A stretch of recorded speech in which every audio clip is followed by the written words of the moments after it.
Sunday of no. Can you believe that? A mind fuck. It's crazy. In this episode 227, shout out to Jack A. We need a theme song for this. Yeah, shout out to Jack A. We needed the 227 theme song.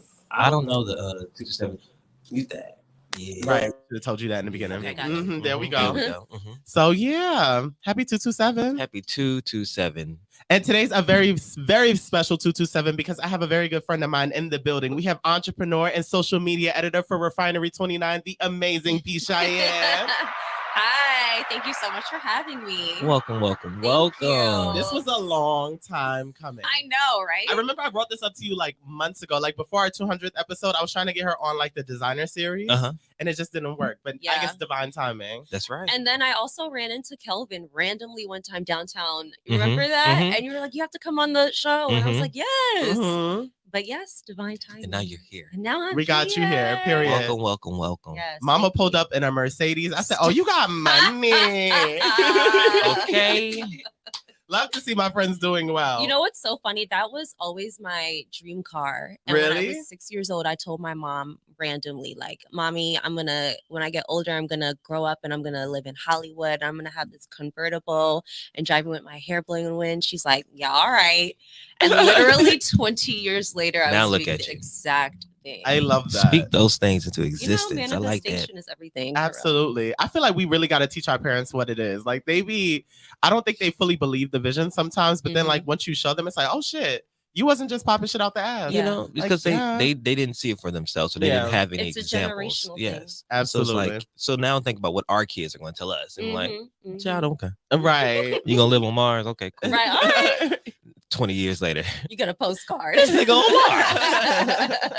Talking about come for Thanksgiving. Look, Like, what? just keep it in mind. So when my son tells me, I'm gonna be like, bye, bitch. Oh, wow. I'm gonna just know. oh wow, I believe him. kicking red dirt everywhere. Look, Right. I see the vision. Mhm. I support him. So yeah, thank you so much for being here. It's gonna be a great Yes, show. I'm excited. We're gonna talk some shit. So I'm- get ready. Look, you got the right one today. Yeah.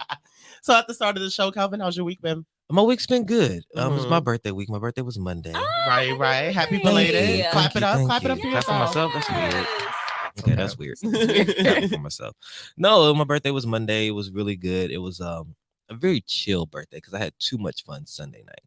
They tried to kill me. Ain't nobody That's trying to how kill it's you. supposed to be, though. They tried to We just take wanted to have a me good time. out. That's everything. I was good at the park, Uh-huh. but as soon as we left that park and got to the streets, Baby, that's when the fun began. Oh, so you was in them streets. I was in them streets. streets. My boots that I wanted so bad that I searched all over for, that I paid a pretty penny for. They're trash now. out. They're Yeah. What trash. color are they? Black, but they pattern letter and shiny. But So I they told got him he scuffs could get them everywhere. restored. You could. I mean, but if the restoration costs more than the The shoes. boots. Oh, What's the word? yeah, then it's not Might as well worth buy it. a new boot. Yeah. But I guess that meant I had a good time. You did. But I had a Mhm. wonderful time. I released a music video.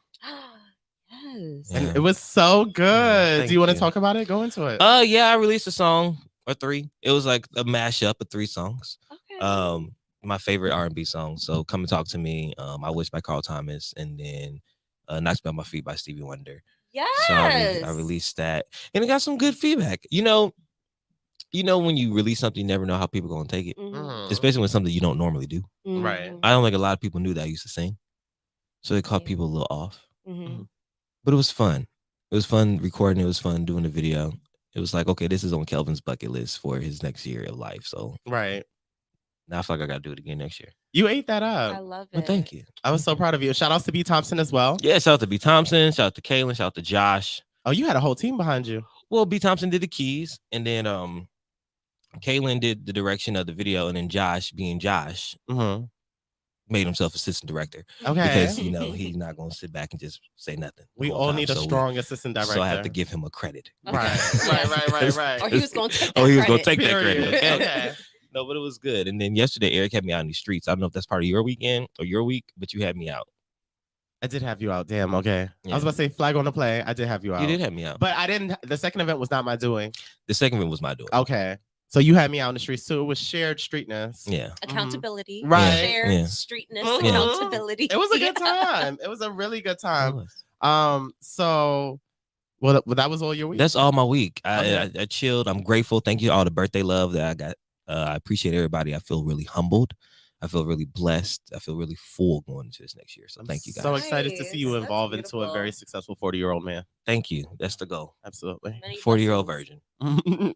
Okay, let's not get too Wait. crazy. So I'm like, hold on. Okay. the whole energy shifted. Like this line of the Okay, whatever. But okay, so my week was actually not the greatest. So I had an asthma attack on Thanksgiving. Ooh, I saw that you were in the Mm. hospital. Now, how did that you happen? were? I don't wear enough clothes. Okay. That's one. And then on top of that, I've just been like on go. You know how it is as a creative out here. It's just like, let me hit point A, point B. And then now I have this job at the gym. So I've been like working those hours too. So I was tired and like very fatigued. So the day, what happened? Thanksgiving, I went to the hospital. Thanksgiving, I went to work and I was like out of breath and tired. I'm still kind of out of breath. And then when I had got home, I was like exhausted, but I called my mom. She was like, how are you? And I was telling her like, I'm having a hard time breathing. I don't want to be on the phone because I'm like short of breath. Mm. And she is a nurse. So she was just like, oh my God, that could be COVID. You don't want to die in your sleep. Go to the emergency room. Mhm. So she called my other mom and my sister. And they were all like, no, you have to go. You have to go. And I was tight because I'm like, I want to go to fucking sleep. Mhm. So I went and then they told me I had an upper respiratory infection. Mhm. So I haven't really had the time to recover from it. Like I'm better, but Mhm. like I just need like to sit down. That's kind of the thing right now because asthma has always been like a thing in my life. I've always had really bad asthma. Mhm. So, you know, that's just where I'm at right now. But as you can see, I'm still in the streets and With no clothes on. with Okay. no clothes on. Legs out. The brand is going strong. The Okay. brand is Okay. going strong. So yesterday we went to Sir Joe's exclusive's birthday. So shout out to Sir Joe. Shout out to Joe exclusive. That is such a tongue twister. Sojourner. Sir Joe. Sojourner. I'm not gonna fuck his brand up. I'm teasing. So shout out to Sir Joe Thank exclusive. you. Shout Thank out. you. Thank you, Joe, for the wonderful invite. So we went there and then we went to a game night full of niggas. Full of niggas. Full of niggas. You get a Love nigga, it. you get a nigga, you get a nigga. Everybody gets a nigga. So Yeah. where was my invite? Because I'm niggaless. Ugh. Well, they were all homosexual. Yeah, you wouldn't niggas. want those niggas. Okay, Yeah, you pass on those. Renege. Yeah. But yeah, that was cute. I love being in a room with a bunch of fine black Oh, yeah, men. Eric was the course. talk of the town. He's sitting in this little perch in this little corner. How the boys came up to him. I said, "Watch Eric work." Well, my milkshake brings all the boys to the yard. I see that. I was trying to just get a grip of what was left. That's very much Capricorn energy too. Period. Don't play coy because I saw you talking to many a niggas that night. Because I was talking to my friend, and my friend knew the rest of them. Okay, so then the rest of them gravitated to you. You had some people interested. I did it. Oh, I left with not one number. Really? Yeah. Well, I didn't leave with numbers. I left with IGs. I didn't leave with anything. I No never leave with IGs? anything. I never leave with anything. Were you just not interested or like? I don't know. I never have a good follow through. I'll sit there and Mm, I'll talk to you, and I'll be like, okay, bye. Why? I don't know. I'm not as I'm awkward like that. the we just- effort. We just shared all that information. You gonna give me something? Something like we just You spoke like? about. I just feel like if you like me, you're gonna say what's your IG or what's your number. I've just learned, and I don't know how it feels for you on the straight side of things, but like this generation is not very forward.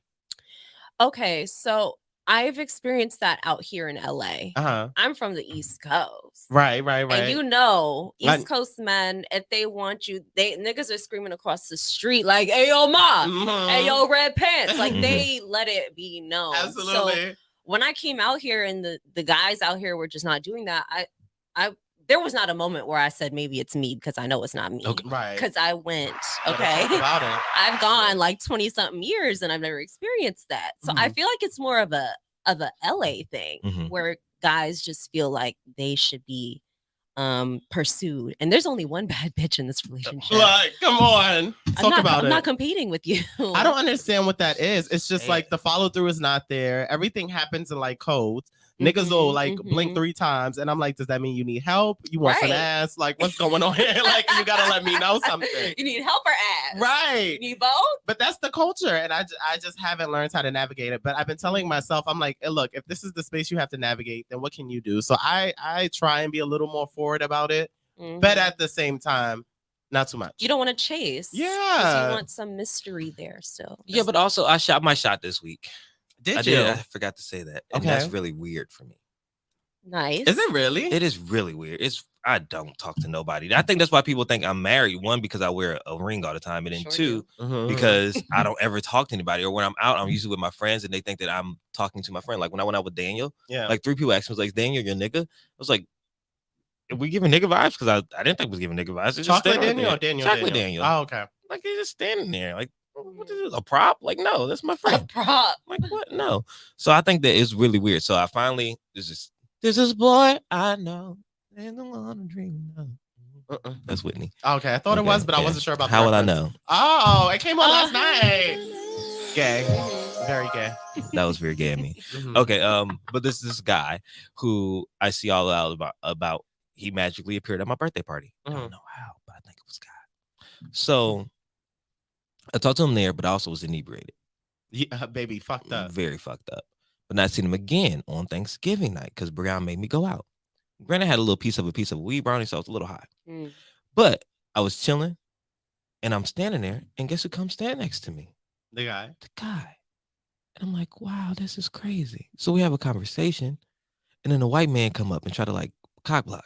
So I put my hand on the small of the guy's back. Ooh, You see, nice. that was me being intimate. high. And I was like, just come here and like pull him close. He's like, thank you so much for that. I said, I got you anytime, baby. So then his friend come over and they conversing, and then I walk away because I'm high and I'm like, I'm awkward now because I'm awkward turtle. So I leave and I go outside. And guess who comes outside and stand next to me again? He's looking for you. That's what I thought. That's what I thought. So we're conversing. We're having a little conversation. I'm like, okay, Kelvin, tap in. Okay, take the high out. Focus. Let's focus. So I'm like, so how would I know if you made it home safely? Look at that. Nice. Yeah, absolutely. And then that's when it got awkward because it's like, oh, you can text me or take my number. Oh no, you can just DM me. What? Why you do that? I don't know why he did that. He like probably he got thought nervous. he was giving too much. Yeah, he probably He got in his nervous. head. Yeah. So then I DM'd him the next morning. I was like, good morning. It was real nice seeing you last night. Just wanted to check in, make sure you got home safely. He said, likewise, I'm home safe and sound. Thank you for asking. Well, thank you for checking. And I said, okay, cool. Well, how's your day going? No response. Nothing. Oh, niggas.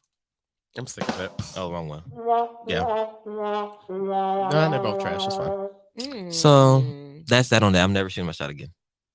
No. No, that's it. I was gonna. Okay, this is the thing, and I was just about to say, does that make you not want to do it again? Yep. Give me my answer.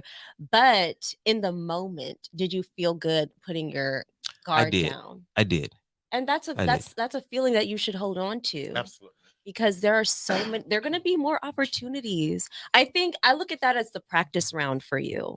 I think that was like the test to see, okay, how can I go about this? What tactic works? And so for future references, when you find yourself in another situation and you feel like, you know what?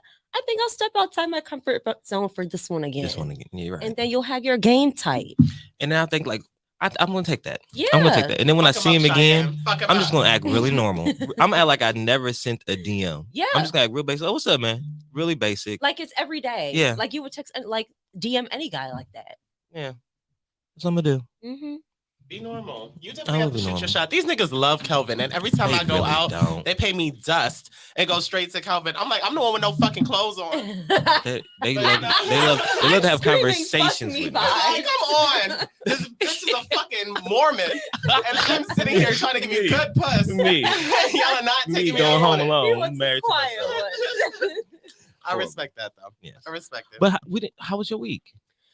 My week, let me tell y'all something. My week was very dry. Okay. Thanksgiving, I'm not a Thanksgiving celebrator. Why? Mass genocide, you know, that fair. whole Fair. Yeah. So I'm one of those. On top of that, I'm not a cook. Okay. I attempted to make a steak, knowing good damn well I have no business in the kitchen. Oh my God. Okay. As a Black woman, I have no shame in admitting that I do not cook. I can survive. Right. I can fuck up some scrambled eggs and Okay. an omelet. Okay. I That's will good. never go hungry or starve. Right. But, you know, that's not my strong point. But yeah, I'm a worker. When I get free time, I find something to do. I never just sit my ass down and keep quiet. So it was just that. Like I was just trying to be productive in some type of way. and just working on creating some stuff for refinery. Mhm. Doing my part-time job. So yeah, I was just working for real. Dry. Hence why she pulled up in the Mercedes. Okay. Fuck a state, get a Mercedes. We need to get our priorities together. Right. We worry about niggas. Right, mean, and I'm trying to season pork chops. Fuck that. I'm not gonna cap y'all. I'm going to be as honest and transparent. That Mercedes was not all just hard. It was work. Right. But it wasn't all my paycheck. Oh, work. Okay. But you got it. I got it. You got it. I got Okay. it and in my name. Okay. That's all that That's matters. the biggest part, actually. That's all that Wait matters. a minute. That's the fucking one. Period. Okay. Period, bitch. Yes. I know that's right. So, yeah, I mean, I'm excited to have you on, as we mentioned earlier. Yes. Are you ready to pop some shit? Yes, I'm ready. Well, ladies and gentlemen, it is time for Bitch. You better read. That's my favorite word. Okay. You have my background music? Don't Patty LaBelle me. You are so good. You are so good. That made me happy. I wanted today. I know that's right. And I just joined y'all on StreamYard. My bad, Oh my y'all. goodness. There was a lot going on behind the scenes. It here. was like there's a lot of moving parts. I had look. That's how you know a show is moving well. You ain't know what the fuck was up. What was going on? So Travis McMichael, Gregory McMichael, and William Bryan Jr. were convicted of murdering Ahmaud Arbery. Yes. Let that one right out. After 9 hours of deliberations, the verdict is in. A jury found Travis McMichael, Gregory McMichael, and William Bryan Jr. guilty of murdering Ahmaud Arbery. All three defendants face 9 charges involving murder, assault, imprisonment, per AP News. The judge began by reading the verdict of all counts against Travis, followed by Gregory and then William. As previously reported, Ahmaud lost his life while jogging through a Georgia neighborhood called Satilla Shores. Is that how you say that, Satilla? If it ain't Atlanta, I don't know it. Travis, along with his father Gregory and their neighbor William, chased Ahmaud down the street, imprisoned him with their trucks, and then killed him with a shotgun. The criminal act took place on February 23rd, 2020. Travis McMichael, the younger McMichael, is the only defendant found guilty on all 9 charges. He is also the person who shot and killed Ahmaud. A jury, which made headlines for having 1 black juror, reached the decision on Wednesday afternoon local time. They convicted Travis of malice murder, 4 counts of felony murder, 2 counts of aggravated assault, false imprisonment, and criminal attempt to commit a felony. Travis is the only convicted murderer who is going down for felony and malice murder. Georgia's law shows no difference in punishment for either murder charge. Both felony and malice murder comes with minimum life in prison. However, the judge can decide to grant or deny possibility of parole. Nonetheless, the conviction means that they'll have to serve 30 years minimum before they become eligible for parole per AP. Gregory McMichael, the jury also convicted Gregory of murdering Ahmaud. His group of peers found him guilty of 4 counts of felony murder, 2 counts of aggravated assault, false imprisonment, and criminal attempt to commit a felony. He faces life in prison for the felony murder counts. William Bryan Jr., like his co-defendants, the jury subjected William to the same fate. They also convicted William of murdering Ahmaud. He's convicted of 3 counts of felony murder, but the jury acquitted him of malice murder. In total, he collected 6 convictions out of 9. He also faces life in prison for the felony murder conviction. Judge Timothy Walmsley did not immediately set a sentencing date for the convicted murderers. However, CNN says it will be happening in the coming weeks. And I say all this to say, I know that's motherfucking right. I know. It sucks that we really have to root for this because the majority of the times we're disappointed. But, it's just good to have these moments of victory. But my energy is getting really depleted with all of this. As a Black person, and we spoke about this some time ago, it's a lot to see so much Black trauma on social media just circulating. When we saw George Floyd and the police officer's knee on his neck the whole time, shit like that, I'm becoming very drained. Between that and Lil Boosie, I'm tired. The Black community is drained. I have nothing left. When Whitney said I have nothing, I felt that. I have nothing. Nothing. I now know what she didn't have. I think that it was an interesting week because we've seen both sides of the justice system happen. We've seen the Kyle Rittenhouse, and then we've seen these murderers get convicted. And it gives you a glimpse into how America really truly works. If you have the good old boys on your side, i.e. that judge in that Kyle Rittenhouse case, you can literally get away with murder, which is what that man did at the end of the day. Whether he felt like it was self-defense or whether he felt like they were coming to him, it was murder because he had an AR-45. If you feel like it's self-defense, you're going to hit them with it. You're not going to shoot them with it. Right. Multiple people So I'm not even gonna get into that thing, but I think it is interesting that we've seen both sides of how the justice system works. Thank God that the jury recognized that this was a murder caught on film. But what the fuck is up with the one black juror? I don't know how the legal system works, but isn't there supposed to be some type of balance? I think so, but it's supposed to be like a jury, your peers, right? What does that mean? I think I don't know. Because if you went to an urban school, your peers are black. Well, this is the thing. The attorneys pick the jurors, Mhm. and so the problem is that they have to come to an agreement on which jurors that they want, and so it's really hard to say because there's no real reason why there is just one black juror, unless they just didn't find the other couple black jurors like able to sit on stand. Like they might have been extremely biased and that was a red flag for the defendant, or they just might have not taken it seriously and that was a red flag for the defense attorney. So there could have been a lot of different layers, but at the same time, like I said, there's no reason for just one black juror. There's too many niggas out here. Okay. Yeah. Especially in Georgia. Yeah. Right. Maybe not Satya. Whatever the fuck that is. But sometimes like stuff like this makes me kind of wonder because a lot of times the justice system makes it seems like it's like a give and take. Like we'll give you this win, but prepare for a loss. Because that's how I personally felt when it came down to Breonna Taylor. Right. And then like George Floyd, thank goodness, like justice was served there, but Breonna Taylor has not received her justice. And then we have Kyle Rittenhouse that was found not guilty, but then we got this guilty verdict. So it's kind of like, okay, so the next loss, is this going to be a dime toss? Right. Or is this going to be fair? And that's just not right because we don't see that with the justice system with white people. We don't. That's a really good point. That it's so exhausting to be black in America. Like the fact that you said is it a dime toss? Wow. Tired, motherfucking tired. Perfect description. All right, let's talk about something less political and more ghetto. Okay. Number two. A woman was caught breastfeeding her cat during a Delta Airlines flight. Scary times. A woman was caught breastfeeding her cat during a Delta Airlines flight and continued the act after she was asked to stop by a flight attendant. Her nipples. The awkward incident took place on Delta Flight 1360 en route from Syracuse, New York to Atlanta, Georgia. That makes sense. Yeah, the Syracuse part really brought it all in for me. Yeah. Close to Queens. Stop it, bitch. No, it's not. And you know it ain't. You cut it out right now. We would never. The only cat you see is at the fucking bodega. However, it is believed that the incident occurred earlier this month. News of the incident went viral on social media after several text messages were sent via the aircraft communications addressing and reporting system. It reads, passenger 13A is breastfeeding a cat and will not put cat in the carrier.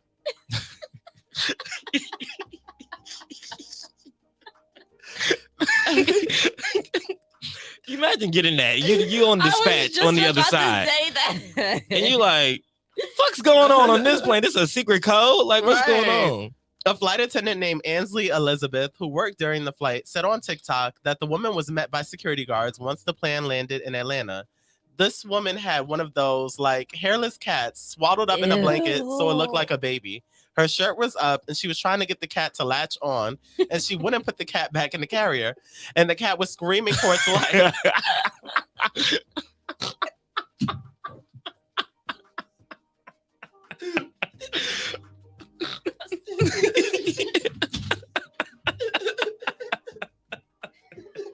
Sorry.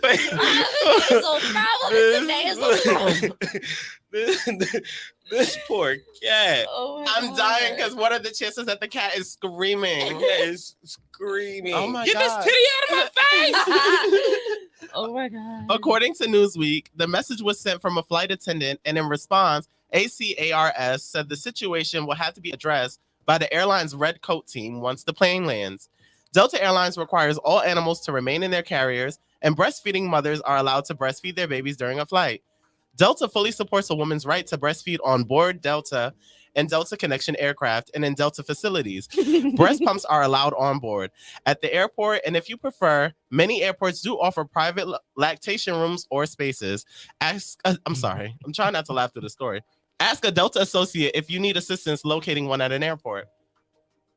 But where do you go to breastfeed your cat? I don't know. Isn't that considered animal abuse? It has to be. Isn't that because there have been times where you hear something like a man will like put peanut butter on his balls and let his dog lick it off, and then he gets arrested for animal abuse. Yeah. So That's wild. that's why I'm like, isn't that considered her nipples though? Oh my gosh. Right. must And it hurt. like tore up. I don't know. Maybe it didn't have teeth. It was a hairless cat though. Not a teethless. Right. I just thought it's fucked up at this point. So like, why not shoot for the stars? I'm thinking of like Would a. you breastfeed your cat if you had titties? I'm allergic to cats. It's a hairless one. So you wouldn't be allergic. I stand by my statement. Also, in my mind, I'm envisioning like a Dr. Evil cat. Yeah, that's exactly what it is. Yeah. That's exactly what it is. No, I wouldn't do that. Just I put also your wouldn't titty buy one of those. Why is the cat Imagine you in 13B and you looking out the window. Uh-huh. Oh, this is a lovely flight. And you look over to your left. Oh, it's a little hairless cat. That's cute. What the fuck her titty out for? What the fuck she doing with this cat? Do you press the button? Do you call for help? Absolutely. If she's sitting right next to me, yes. Absolutely. That's so uncomfortable. That's At so least put a blanket over you and pretend like that it's. She had one. She had it wrapped up like it was a baby. It was swaddled. But like if it's swaddled, but like I mean, you know, most Oh, moms yeah, put put it the blanket over the cat. Like be Right. slick about it. That's what bothers me. She was just out with it. You should never be that comfortable being that weird in public. Right. Yeah. Absolutely. Maybe she's like mentally You ill. think she just wanted to pull her titty out? She ain't meant. I think she just wanted to pull her No? titty out. Yeah, it Mm. needed some air. Maybe she. Well, New York to Atlanta was like a 4-hour flight, three-hour roughly. flight. 4. Yeah, Huh. she pull her titty out. I don't know how I feel about this. I know how I feel about it. I'm disgusted. Okay. It's the caucasity for me. Okay, cause you know, Right. As you know. You Right. know. Like, To girl, us. ain't no way. why are you so comfortable being like this? Mm. What is your upbringing like? I wonder, did she raise hell? Like when they were like, ma'am, you can't do this. How She dare you? She probably raised What? hell. I raised my cat myself. I paid for my ticket. I can hear it now. Yeah. That's probably exactly what that sounds like. Yeah. Oh my god, Wow. she's fucking wild. Now, how'd she get the breast milk? How did she get the breast milk? How old is this lady? I don't Yeah. Does she know. have kids? Did we? Where are your children? I Where's don't your know. baby? We Yeah. didn't even get her name. We didn't even get her name. I think the thing is, I think she was trying to breastfeed because she was trying to get the cat to latch. Yeah. So there, I don't know if there was breast milk there per se. So she wanted her titty sucked on. What I'm not saying, by a because like cat. if the cat That's was what to I'm latch getting from on, that. what That's was the what I'm cat going getting. to suck? Maybe the cat would have just gravitated to the nipple. Mm. This is kinky. Once again, poor cat. Yeah. Not everyone is meant to be a pet owner. God bless that cat. I hope the cat's taken away. Yeah. She's sick. Number 3. Number 3. Wendy Williams' brother shuts down rumors that she's battling dementia amid her absence from the Wendy Williams show. Have y'all been following this? Here and there. I feel it. I love Auntie Wendy, and this is breaking my heart. Wendy Williams is trending online after rumors surfaced that she has early dementia and is confined to a wheelchair after a clip from the Ricky Smiley morning show aired. If you recall, Wendy has been away from her daytime talk show, but not due to these reasons. Her brother Tommy Williams has shut all the rumors down. He spoke with the Sun, denying any dementia behavior. He said, "We haven't had any alerts like that, and I haven't seen anything like that or have had any conversations with her that would lead me to believe that." Tommy also stated that the family routinely checks on Wendy, even though they're all in Florida. Tommy also mentioned his father's involvement. "I try to make it up there, and my dad speaks with Wendy frequently. So no, we don't have any concerns concerning her mental state. It's all physical," Tommy said. He also said that Wendy is mentally well enough to travel to see her family in Florida for Thanksgiving, possibly. He added, "I'm trying to find out if she's coming down for Thanksgiving. I mean, she's normal like that." The Wendy Show has been keeping viewers updated. The Wendy Show has been keeping viewers updated. Okay, it's not me. I'm Update like, to what the- date. Update. To date. All right, No, they've it's been not keeping you. It's not you. they've been keeping viewers up to date on her health via Instagram. The last update was made on November 8th and it read, "How you doing?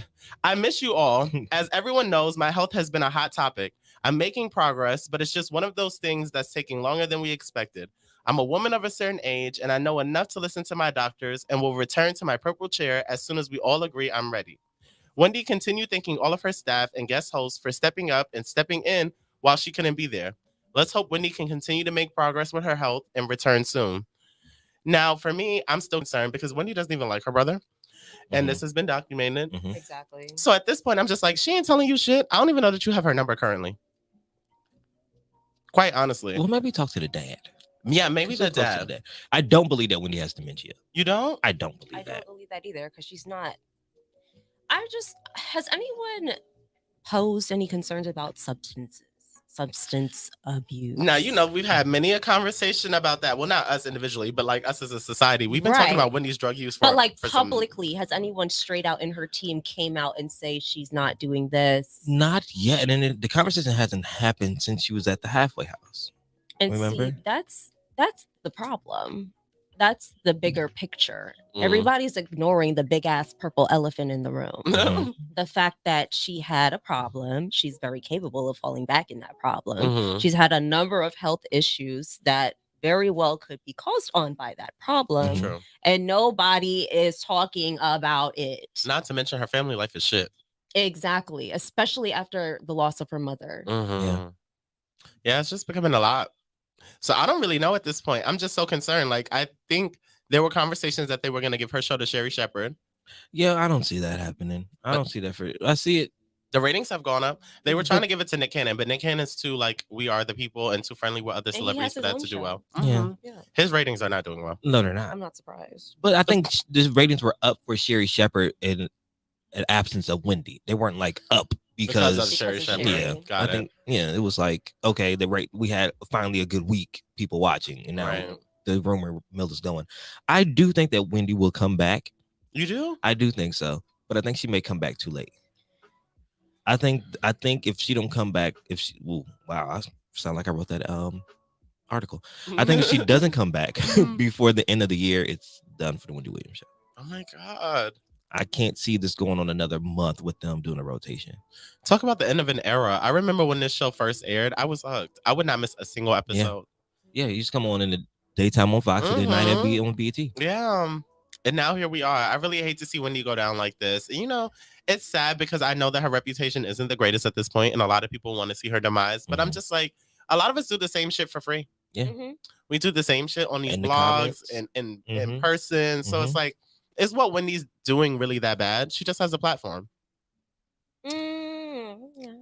I mean, some of it could be a little more tactful. Some of it could definitely be a little more tactful, but still, I really want to see better for Wendy, and I want to see her come through this and like find proper love and thrive. But I don't know. I'm And nervous. if she love doesn't herself. come back, I just want her to be able to love herself, and then also just give us one final goodbye.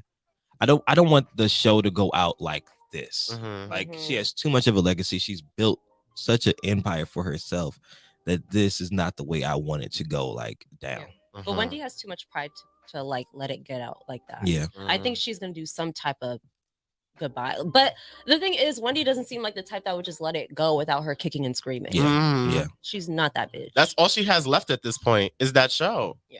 But she has a little calf. Yeah, but She's a little Kev what? is in college. Her son, Yeah. he's in college. Yeah. And I don't know if he's at home. No, he's not. So, Auntie Wendy, I'm praying. Number 4. Number 4. This one I don't really care about too much. Kind of gets me off. Not really. NBA fines LeBron James $15,000 for grabbing his crotch during a Pacers game. That's a lot of money. Yeah.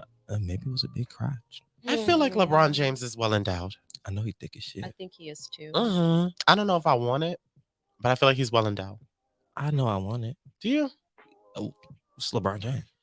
Oh, you just Oh, because well, it's LeBron. because it's LeBron. It's the whole Okay. package. Do you The think whole you would package is there. enjoy it? I feel like it's real aggressive. That's what I was saying. Mhm. I can't see myself looking like riding and looking down and seeing that Mm. and staying in the moment. Yeah, it's real aggressive. Yeah, because he's Like- not the cutest guy. But he has big features. I like big features. He does I have like big prominent features. That Mm. nose and them lips. He has nice hands. lips. He does. Interesting. So the NBA fines LeBron James $15,000 for grabbing his crotch during a Pacers game. LeBron James can't catch a break.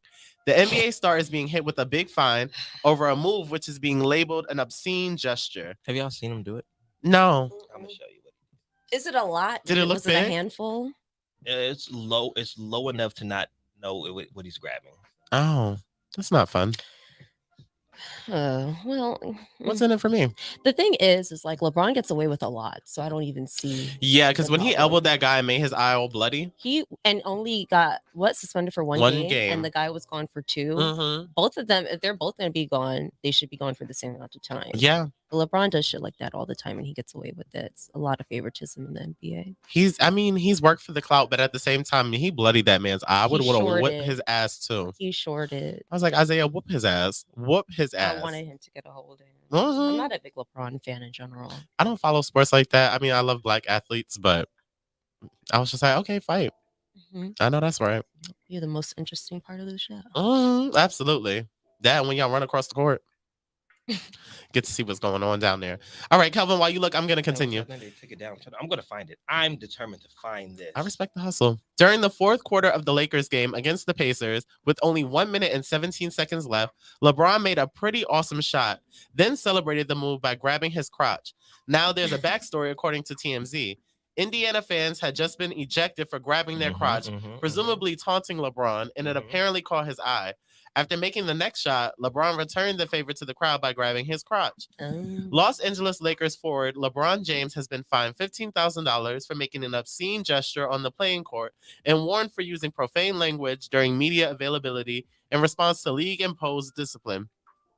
It was announced today by Byron Spurrell, president of league operations, that the league said in a statement, this latest incident comes days after James was suspended for an on-court altercation involving Detroit Pistons center Isaiah Stewart. Rightfully so. It was noted that the NBA has been fining players for that celebration, which has become incredibly popular in the NBA and across sports for nearly a decade. You know, personally, for me, I'm not seeing... Oh, wait, hold on. We have footage. We have the footages. Oh. Okay. And let's show the people. It was like YouTube. It was like a childish. It's very childish grab. It wasn't. It was nothing that I would be like, you know what? This is just. It's nothing that's saying I want to sit on it. But you know what? That's the thing. That's sending a message. I feel like it's more about sending a message than anything, because if anybody's going to get away with something as easy as that, it would have been LeBron. Yeah. And so the fact that he didn't get away with it, I think they're like, see, we're taking this seriously. Petty. Yeah. I'm just like, okay, fine. Oh my God. Let's talk about something very interesting. Number 5. Kelvin, this is your girl. Tessica Brown, aka Gorilla Glue Girl, drops a new track about a viral incident. You can read. Go ahead,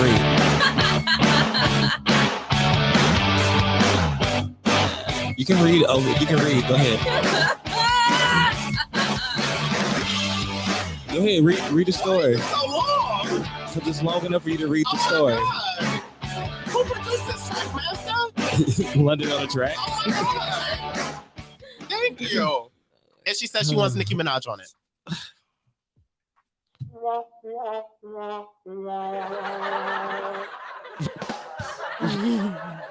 Everything. It's a fucking joke. Can you play the song? I'll read the story. It's oh shit. I fucked up. I put the link. Damn it. No, I want to hear this shit. And I know I got it. I got it. I'll look for it just Don't for worry. you. It's coming right now. I don't want to hear this stupid shit. I was going to go on YouTube and find it. It's a bop. It's like the version of the original one that came out that remixed it. And it's like all she's doing is just rapping over it. Oh, really? Basically. Was it a bop? Was it a bop? Here Was it it is. a bop, Eric? I have it. I have it pulled up. I'm an asshole. What part? I have it pulled up and I don't want to listen to it. Oh my God. Okay, wait, hold on. Tessica Brown is still trying to collect some coins from her viral moment. Back in May, she was fired. She fired off a cease and desist letter to several different people / entities through her attorney Jeffrey R. Klein over a viral song called Bad Idea. A track which rips her voice from the infamous Gorilla Glue video and remixes it into a song. Months later, she has now recorded her own titled My Hair, which remixes snippets from her original viral TikTok video with additional lyrics. Her manager, Gina Rodriguez, says the actress? Huh? The one I was singing, nigga. Yes. Well, this works for her. That was the first thing I thought of. I'm like, the actress? It ain't her. Her manager, Gina Rodriguez, says Tessica recorded it in Hollywood last month, and the track was put together by independent music producer, engineer Phil Valley. It was said that Tessica and her team actually reached out to Nicki Minaj's team in the hopes of getting her on the track after the rap star shouted out the Gorilla Glue girl in her recent song, Fractions. However, Rodriguez says they never heard back from the booked and busy artist. You're an asshole, Kelvin. All I see is your eye in my screen. This is the first time she rapped, and her new track will be out this Friday. As we previously reported, Tessica made a bunch of headlines earlier this year after she shared a video of her hair accident. While trying to achieve a sleek look, she ran out of Got to Be gel and used industrial Gorilla Glue instead. She had to seek medical attention as her hair was completely stuck and rock hard. After failing to be treated at a local hospital, she was able to find a black doctor who used a special technique to get the Gorilla Glue out. Drop the track, DJ. Get away from us. Okay, here we go. He does not like Tessica. I hate her. Why? Why is she still here? That's what he says every time. Oh, okay. I get that. In this cover art. Her eyes are crossed. Or like, not correct. My hair, it don't move, it don't move. My hair, it don't move, it don't move. My hair, come on. It don't move, it don't move. My hair, it don't move. My hair, my hair, my hair, my hair, my hair, my hair. It don't move, it don't move. My hair, let's go. It don't move, it don't move. My hair, you hear what I'm telling you? It don't move. Almost went in a panic. When I ran out, I had a problem. I had to use Gorilla Glue just to solve it. Over from silky to solid. Try to wash it with everything I could think of, but nothing was making progress. I was stopping what to do. Couldn't comb my brush. It had me feeling like a fool. Right. I tried to use the shout that was the epic deal too. I washed it like a dozen times. It's super getting through, and my hair it won't move. Fuck My it hair, up. it don't move. Okay, I'm sorry. I can't no more. No? I can't no more. It's not terrible. I've heard worse. I've heard much From worse. signed artists. By mainstream artists. Which is concerning. yeah. Wait. What happened? Whoa. Something. Some breaking news. Wait, what? It said that Virgil Abloh has been found dead at 41. Who? Off-white designer and What? Oh my God. due Nuh-uh. to a private cancer battle. No, shut the fuck up. Yeah, Oh it my says, God. the artistic director for Louis Vuitton and founder Off-White has died. According to his respective fashion houses, Louis Vuitton partner company made the stunning announcement Sunday saying that Virgil passed away Sunday of cancer, a disease he's been carrying a battle privately for several years now. Oh my God. What? Yeah, that didn't expect that. Wow. Wait a Sorry to minute. do that on a somber note. The last time this happened was Kobe. Yeah, last time right on air. Mm-hmm. Oh my god. I did not see that coming. Mm. Whoa. Yeah, that Many that prayers that to shit. his Yeah. family, his friends. Mm-hmm. Oh wow. That just goes so you never know what people are going through. Yeah. Right. At least he was. I hope he was comfortable. at Mhm. least, Yeah. since they were preparing. For it. Hopefully. And I know we were like talking about him a lot, like especially like with the Pop Smoke cover art. Mm-hmm. He was getting like a lot of conversation about that, and he was dealing with that during that. Yeah. Oh wow. Mm. Perspective. Well, just prayers to him, his family, Yeah. and the ones he was close to. Yeah. Absolutely. Wow. Jesus Christ, I didn't think that was gonna happen today. That threw me for a loop. Sorry Mhm. for it's my TMZ alerts. Just pop right on up. Well, I mean, yeah, it was better news than Tessica. It was better news than Tessica. I don't even talk about Tessica. I know. I put that in there to upset you, I but know wow. you did. Wow. That is so sad. That is crazy. All right, y'all. Well, on that note, that was all for bitch. You better read. What's my favorite word? All right. Well, That's heavy. it is heavy. Right? Well, let's I'm like, oh my just think God. of positive things. I think Okay. that one thing we should do when something sad happens is think of the positive things. Like, although Virgil got a lot of slack for the last couple things, Mhm. but to see a black man Mhm. as the head of as a fashion house Mhm. was really, really rare. Yeah. And it's something he's from Chicago. That don't happen. He's from South Side, which Kanye. So for him to link up with Kanye and then create Off-White and create a designer brand and then move to a major fashion house and have all these people wanting Nikes and investing back in the Nike brand when everybody went to Adidas, I think that's something that should be celebrated. Yeah. Absolutely. So shout out to Virgil. Leave it to a black man. Yeah. Leave it to a black man. Revive it. Revive it. Wow. Oh, that was All a good right. note. Ooh, geez. All right. All right. And now it is time for the topic.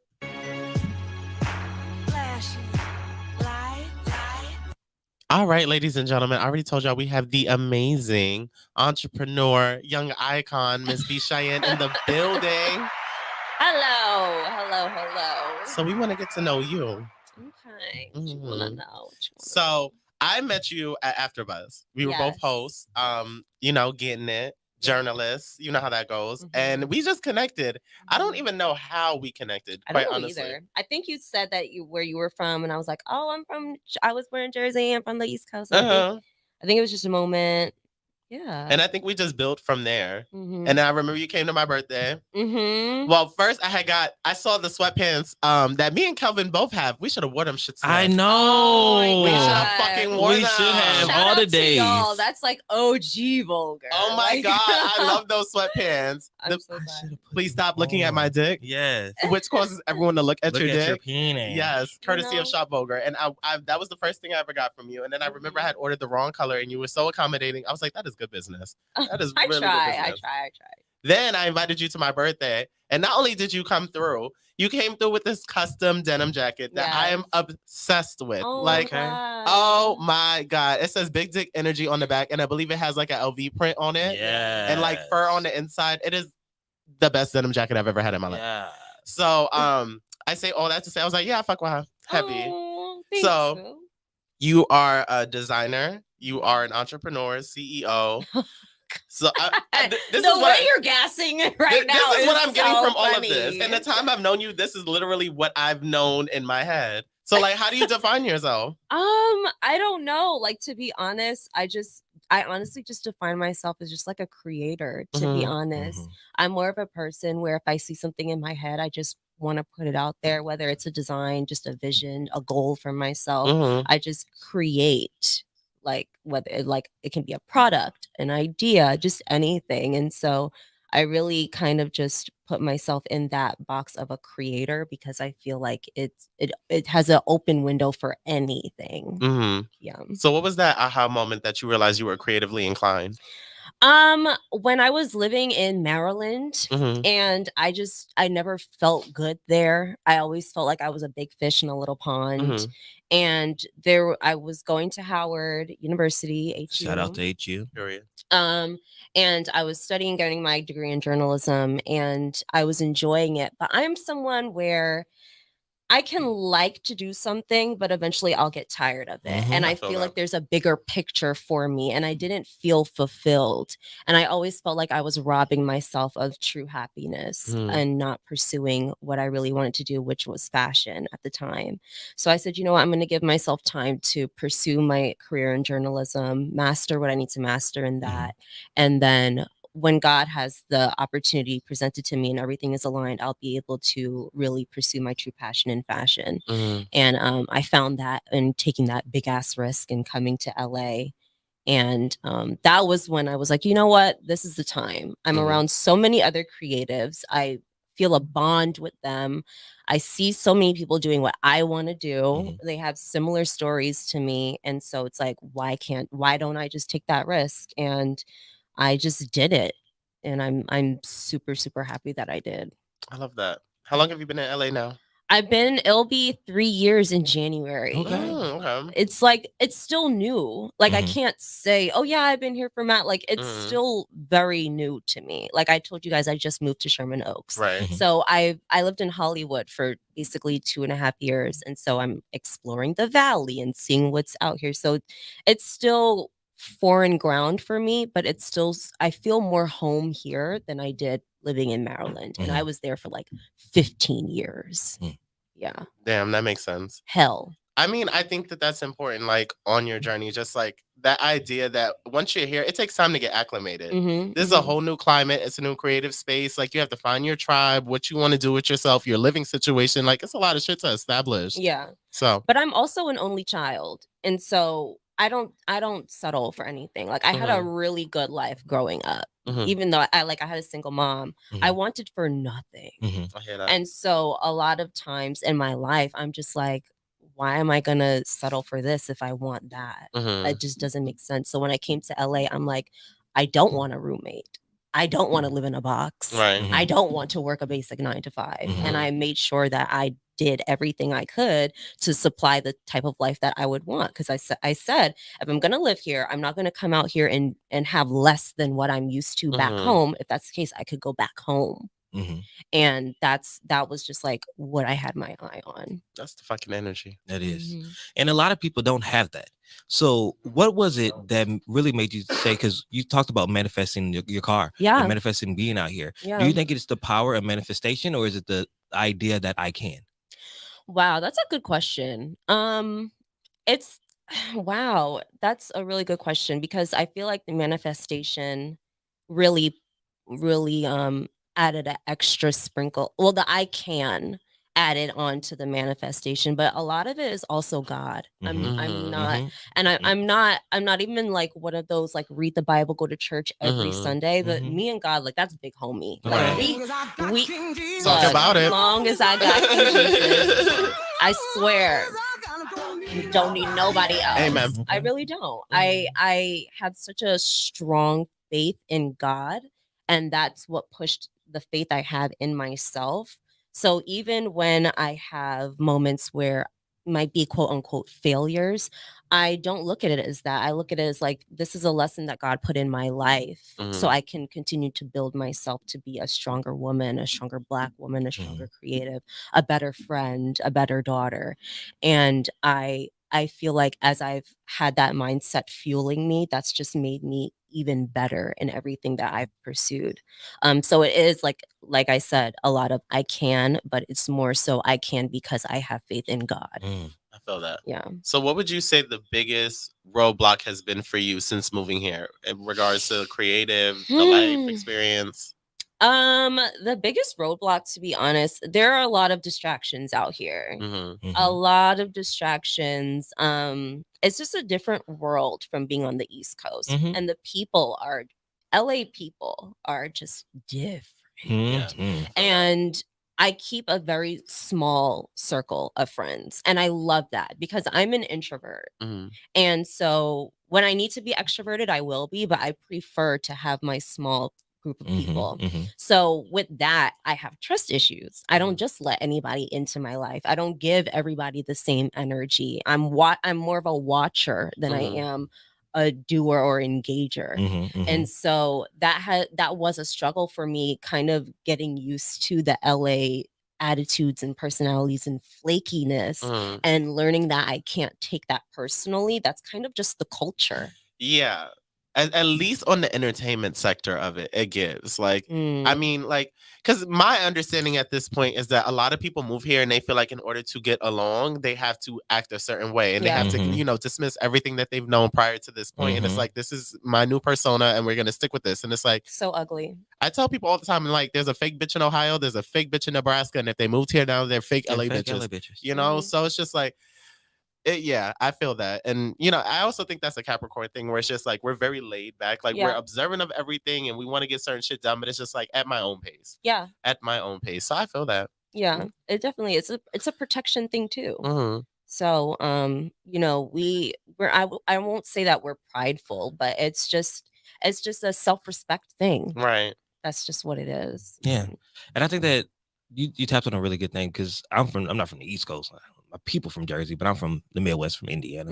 And you find that people out here are a little different. Yes. And when you have a different hustle than everybody else, you tend to realize that some people can't fit in your circle. You keep a really small circle. How do you navigate who should be in that circle and who should be outside the circle looking in, because I think that's one thing that I will say I've been blessed to find a good core circle here, but a lot of people don't know how to navigate that. And especially like you said, you've been out here 2 years and you already found that good circle. Yeah. How did you do that? I go off vibes. I'm a big first impressions person. I'm not into giving second chances. What you give me at that moment is what I'm taking you as. Got it. And even if you come off as a bitch to me, you gonna get bitch back. And it's not gonna change. I can see you 2 weeks later and you want to be the nicest girl in the world. You're still going to get bitch. And I keep that energy.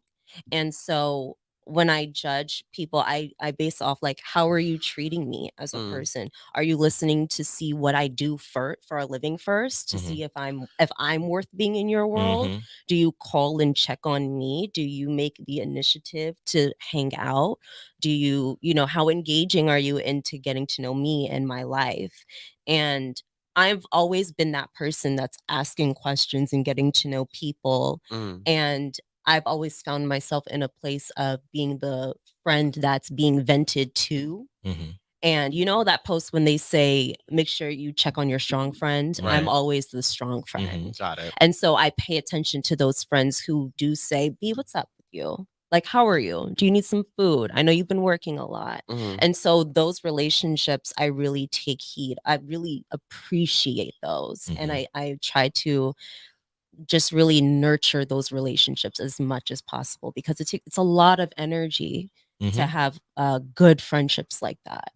And I do what I give what I get. That's just what I do. Yeah, I think that's a good rule of thumb too.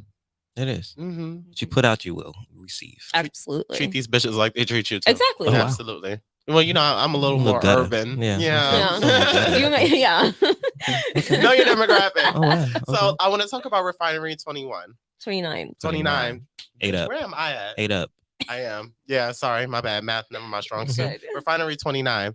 So talk to me about that. It's your brand, but I want to get more into it. Is it fashion based? Well, so Refinery 29 is actually a media company. And so they're owned by Vice Media currently. Oh shit. Yeah. But it's a women's based brand. Okay. And so we really have a strong focus on fashion, beauty, wellness, lifestyle, sex, relationships, and all that.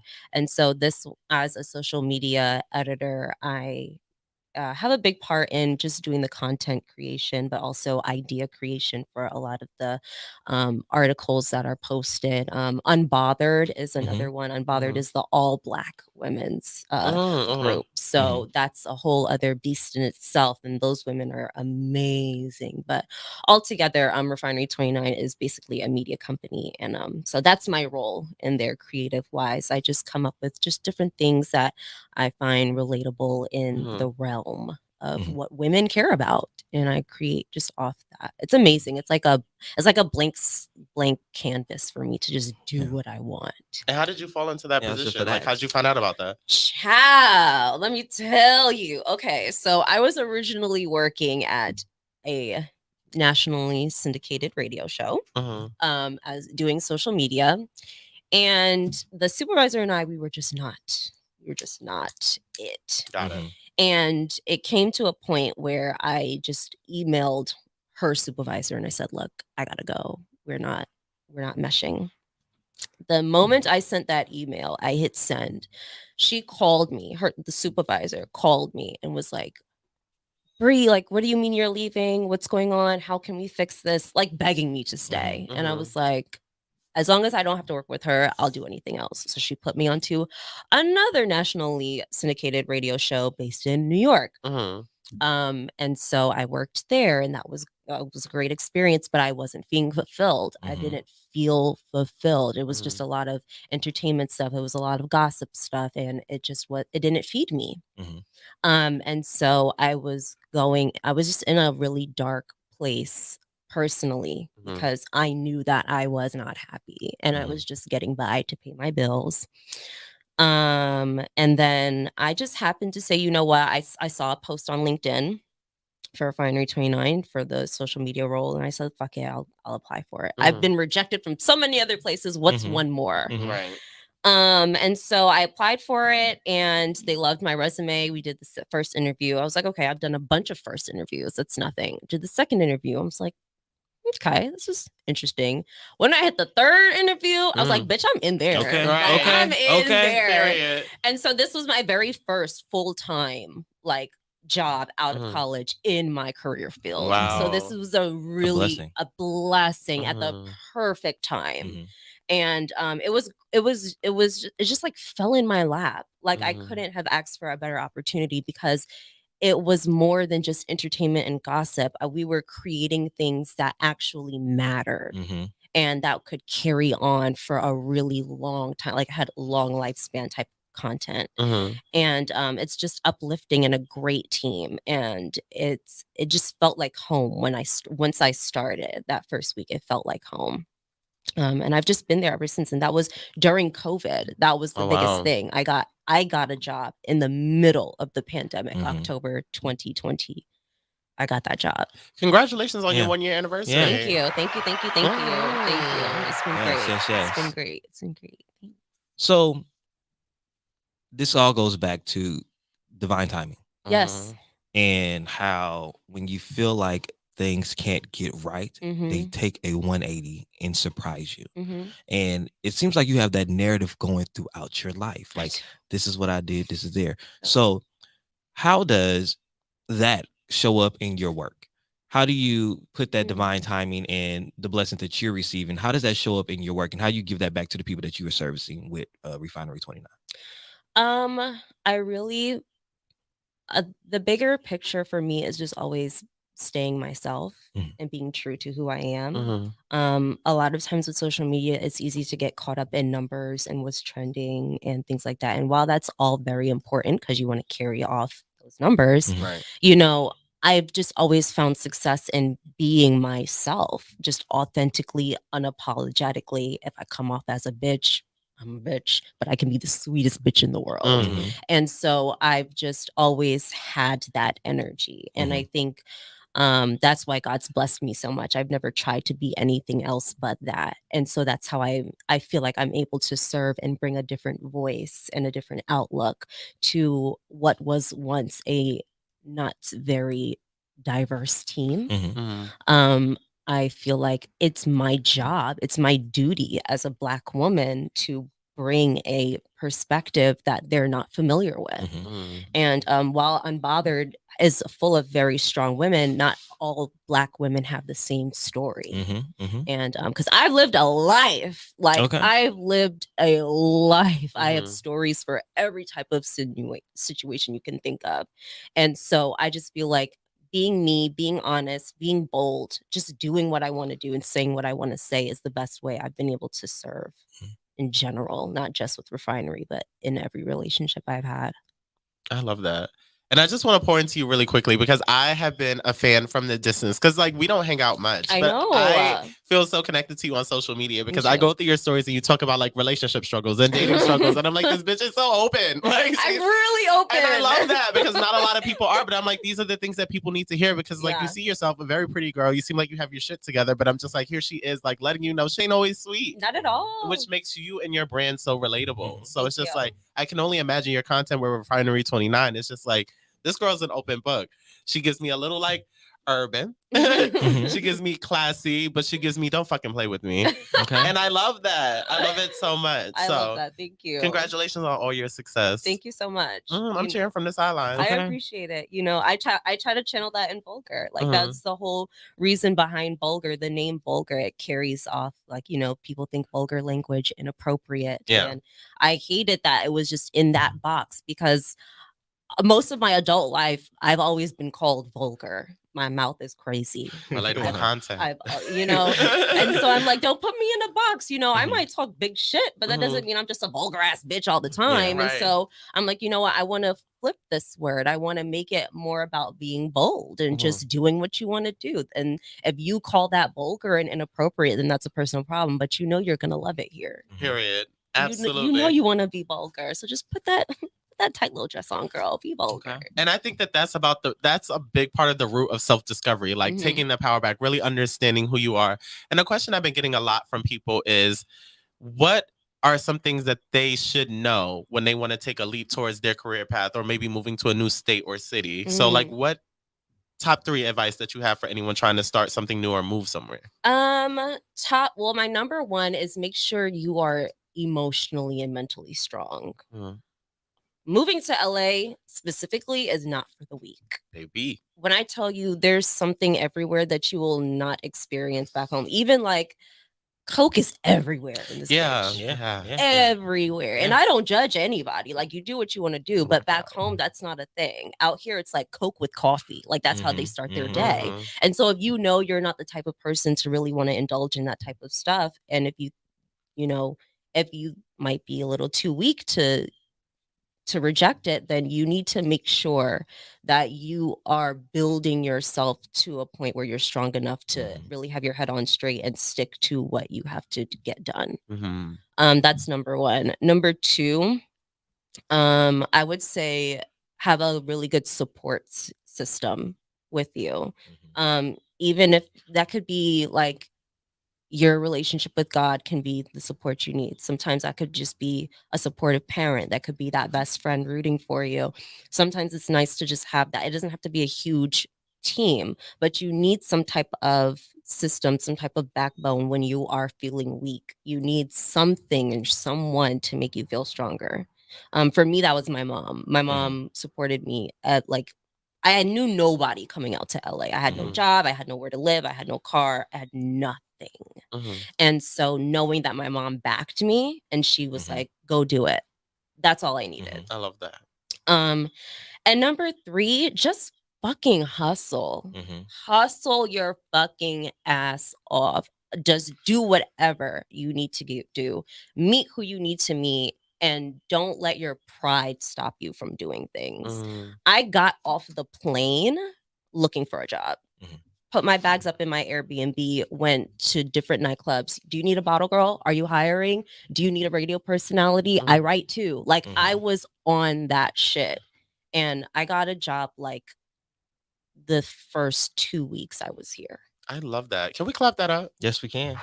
Because God moves. I hope y'all are taking notes at home because nobody's journey looks exactly the same, but these are all gems on like how you can, make your trip or your time memorable. Like this shit is hard. So it is. You have a successful Black woman up here giving you knowledge. Take notes, ladies and gentlemen. And that is B. Cheyenne. Thank you. Wrapping it up again. Thank you. Yes. Glad to share. Thank you for being open. Yeah, of course. Absolutely. Always. All right, ladies and gentlemen, that was all for the topic. Gotta go back up.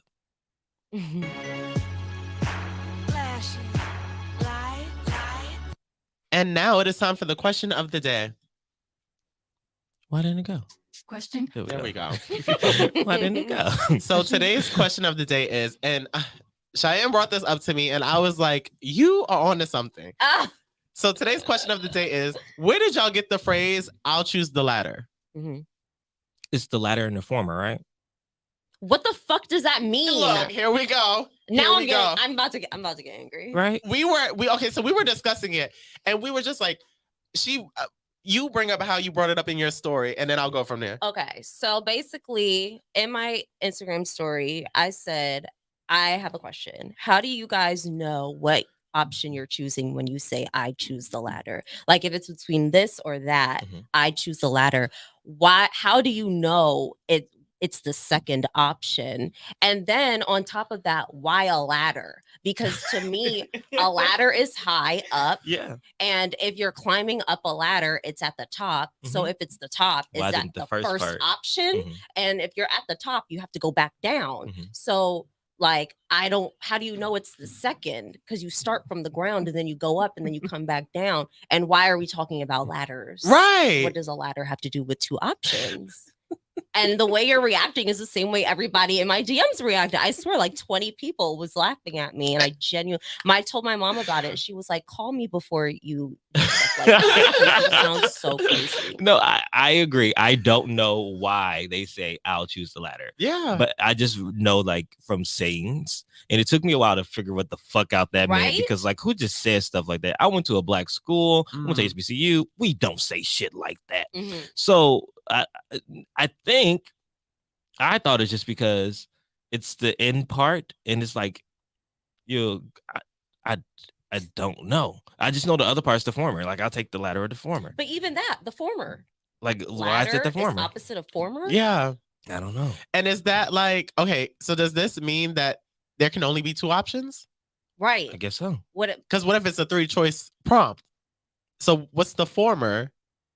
If the latter's the last one, is the former always the second or the first? Because the first is technically the first former. I'm getting nervous. Exactly. That's what I don't understand why people talk like that. I don't get it. And why is it a ladder? What is that symbolic of? Did we Google it? And why is it not spelled like ladder? Why isn't it Why spelled isn't like ladder spelled with D's? And then my mom also said it's just like how they have Latter-day Saints. And I'm like, but I don't. She said that's how it's spelled. And I'm like, but I don't get it. Because she said ladder means second or after. Okay.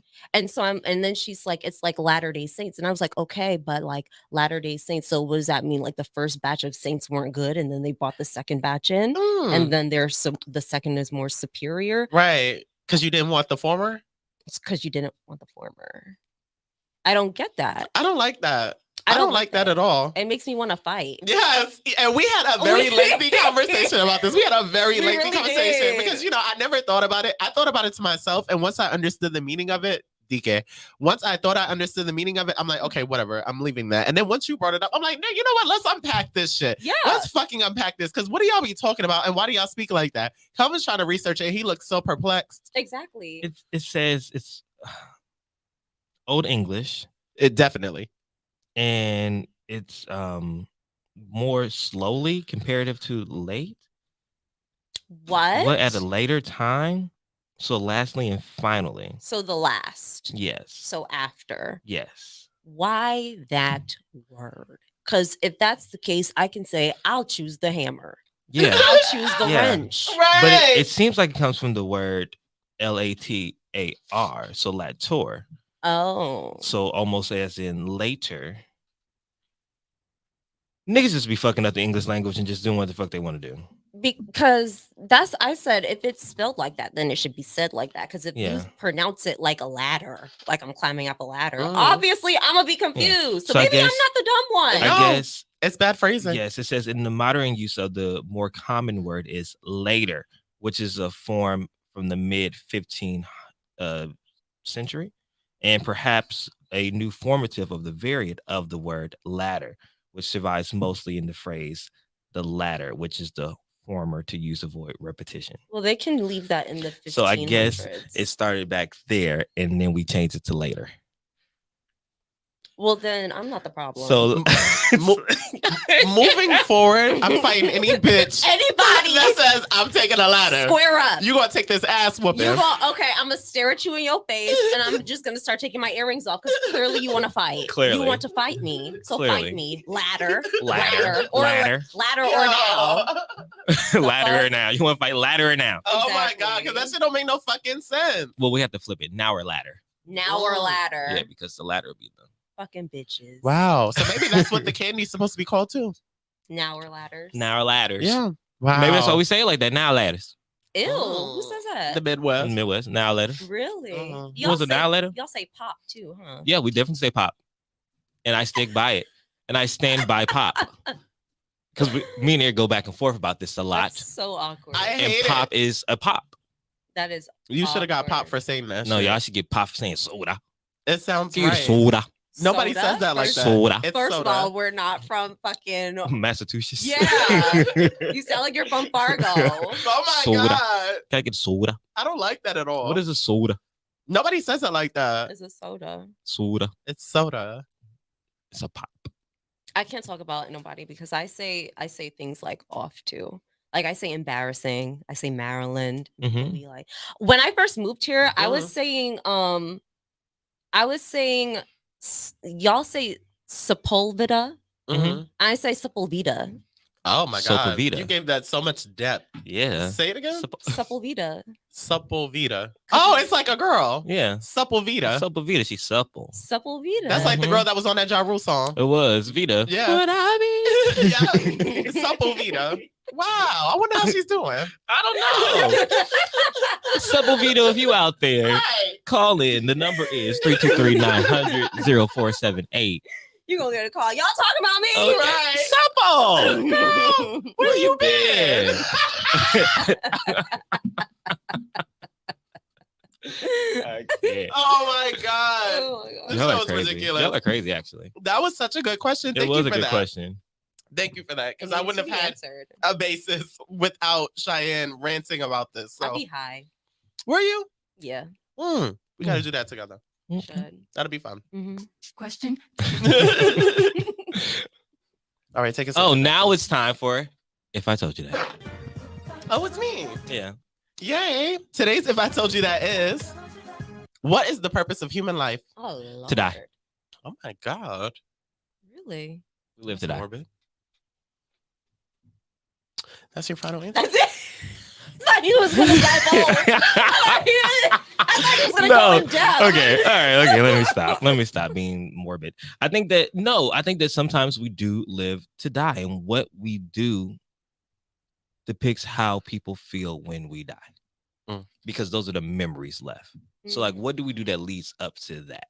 And I think the purpose of human life is to create moments and memories and to try to build something greater than yourself. So when you do pass, you have a legacy to move on. I like that. But also just to fuck some shit up and figure this shit out. Yeah. I don't think it's a purpose. Cheyenne? I think the purpose of human life is to bring purpose to others, if that makes sense. I feel like it's a cycle, and I think that's why life is a cycle. You give birth and then you die. You give birth and you die. So I think our purpose is to create, just like meaningful. I guess in a sense the same thing, like meaningful moments, experiences, personalities. Because that's how we evolve, So I think that's as deep as I can go with that. I agree. I think that, like, I think it's a hybrid of the two. I think we're supposed to be here to impact the lives of others. Like, we're supposed to help people on their journeys. We're supposed to, contribute to the world in whatever we do, financially, environmentally, and then pour into the next generations. Because, like, when we asking the 3 pieces of advice for someone who's moving to chase their dream, like, niggas need help. And I feel like your journey is presented to you in a way so that way when the next generation comes and they're down on their luck and it's somebody who like almost is exactly aligned with where you were once, I feel like you're able to tell them, okay, this is what this looked like for me, and this isn't just you, everyone else deals with this. Like, you're supposed to pour into the next generation. It's a cycle, essentially. Yeah. So I like that. Generous queen. Ellen? This is for Rachel, you big, fat, white, nasty, smelling, fat bitch. Wow, you really hot. I didn't mean to hit that. I actually meant to hit If I Told You. I know, because I'm like, we didn't transition out of just that. came up, so it's fine. Yep, that was off If I Told You That, ladies and gentlemen. All right, guys, now it's time for Uniquely Speaking.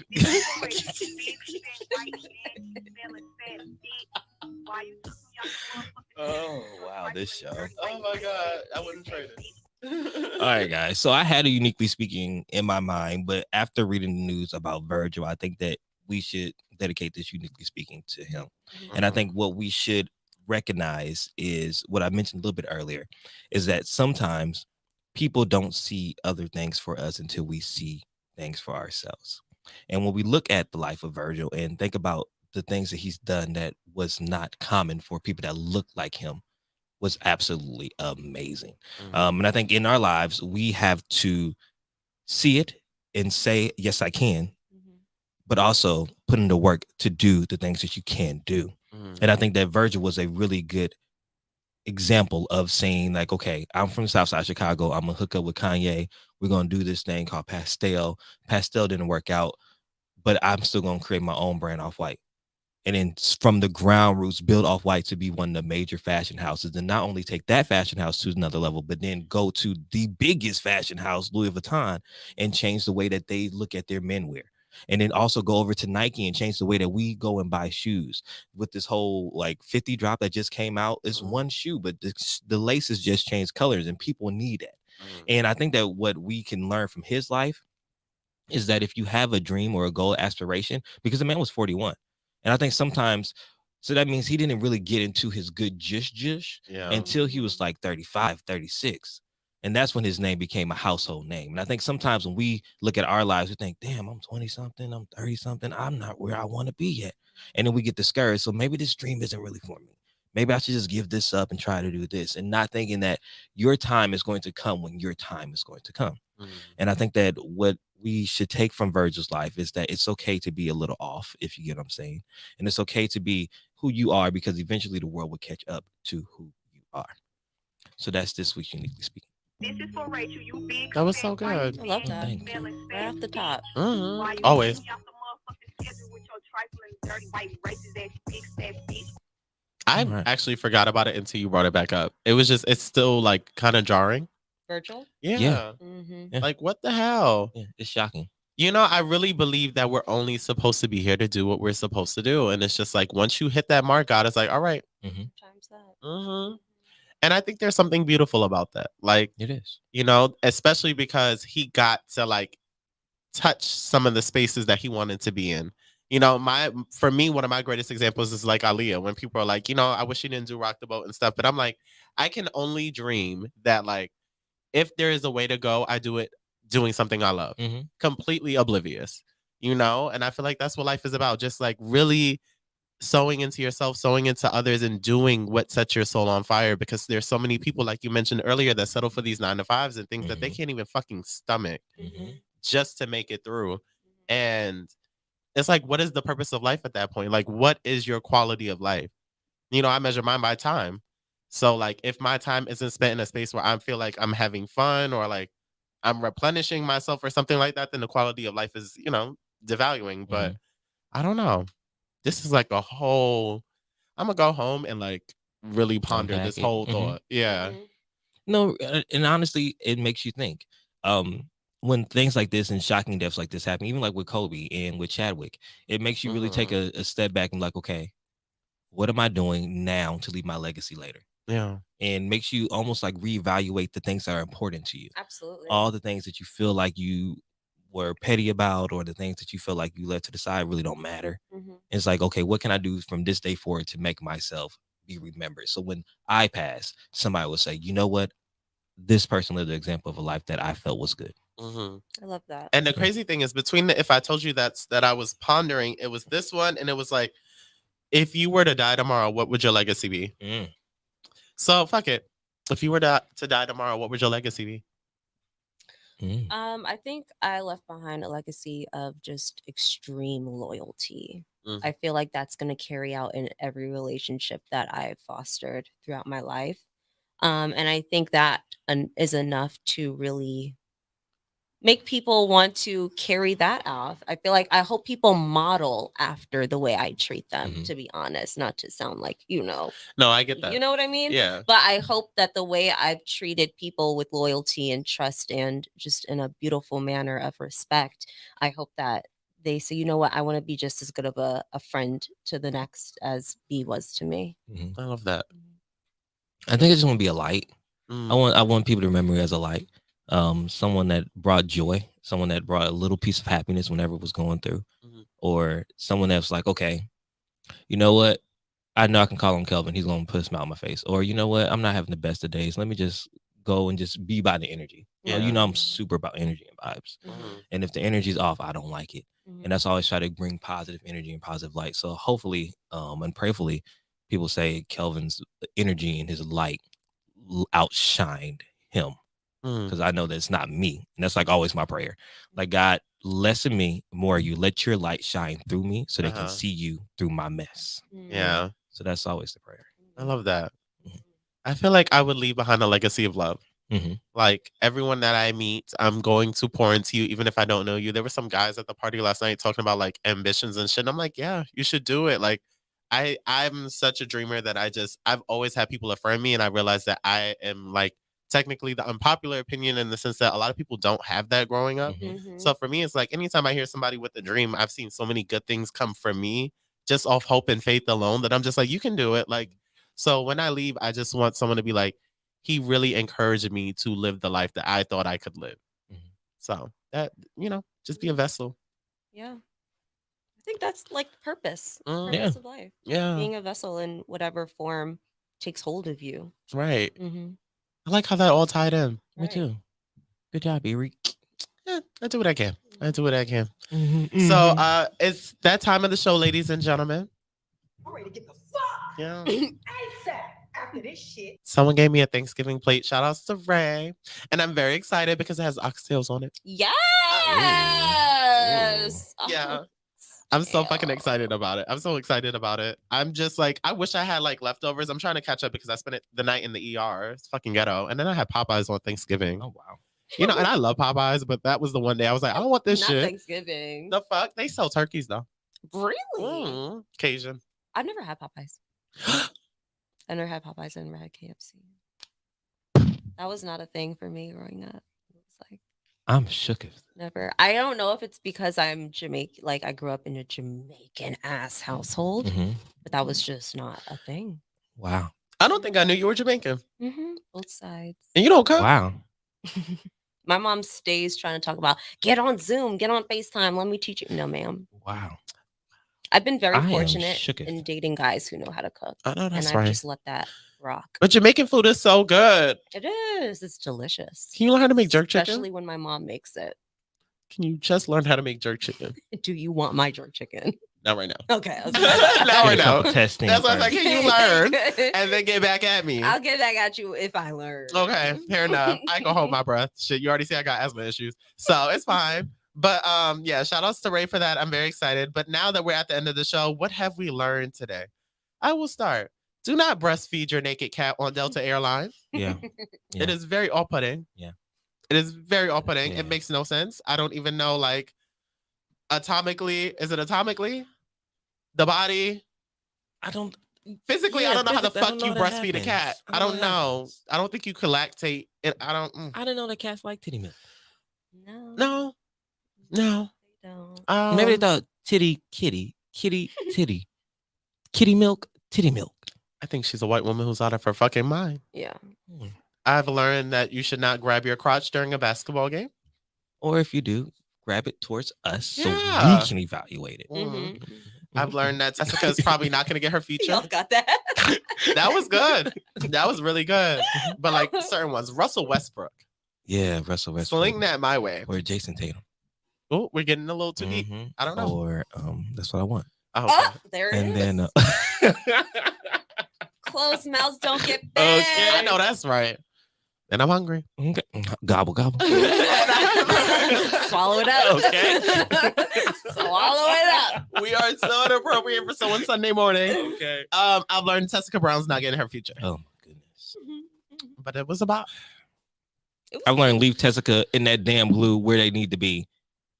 she's gonna have I another don't moment. I don't want her any more moments. I think she's done. Yeah, she's done. I'm She's just been being done. I ass. don't even know why this song is here. Yeah. She's Ugh. pushing it. But she's a human being. She doesn't. We have always to talk about exist. cancel culture. Cancel Tessica. Why? Why? Why do we She glued her hair. exactly Yeah. stop rewarding people for dumb shit? True. Stop it. I've learned that we should just stop rewarding people for dumb shit. That's it. Okay. That's all you got? That's all I got. That's fair. Cheyenne? What did I learn? Wow, I learned damn. Y'all took everything. That's fair. Yeah. Do you echo our sentiments? I echo your sentiments. All right, that's perfect. So, as always, ladies and gentlemen, I want to thank you guys so much for listening to this episode of The Get Right. I also want to thank the incredible B Cheyenne. Yes. No, Okay, please wow. check her out. Thanks, guys. Thanks for having me. This was fun. Of course. Thank you So, for coming. let the people know where we can keep up with you. Refinery 29, Shop Vulgar, the whole nine. So you can follow me on my personal where I'm extra wild, extra crazy. Mhm. That is it's B_ like Beyonce. Mhm. That's my Instagram. And then Shop Vulgar. That's Vulgar's Instagram. And then Refinery 29, you'll just see me doing random stuff for them, beauty content wise. So that's just at Refinery 29. Okay, perfect. Yes. And as always, ladies and gentlemen, if you would like to keep up with me, feel free on IG at The World According to Eric, Facebook, Twitter, and YouTube at Eric Devante, and TikTok at Eric Devante Russell 3. Yes, and you can find me, Kelvin Unique, KelvinEuNique, on your Instagram. To flip that to Unique Kelvin on your Twitter. Make sure you're following the Get Right Radio Show on Instagram, the Get Right Radio Show, and download the lovely Good News Radio app. It's available on all platforms, whether you're Apple or one of those other things. What's it called? Google Play? Android? You're an ass. I think if you have one of those, you can download it too. We may sound like, Oh my God. but you can download on that thing too. And as always, ladies and gentlemen, I hope you got right. That's right, y'all. Get right or get left. Bitch, you better get right.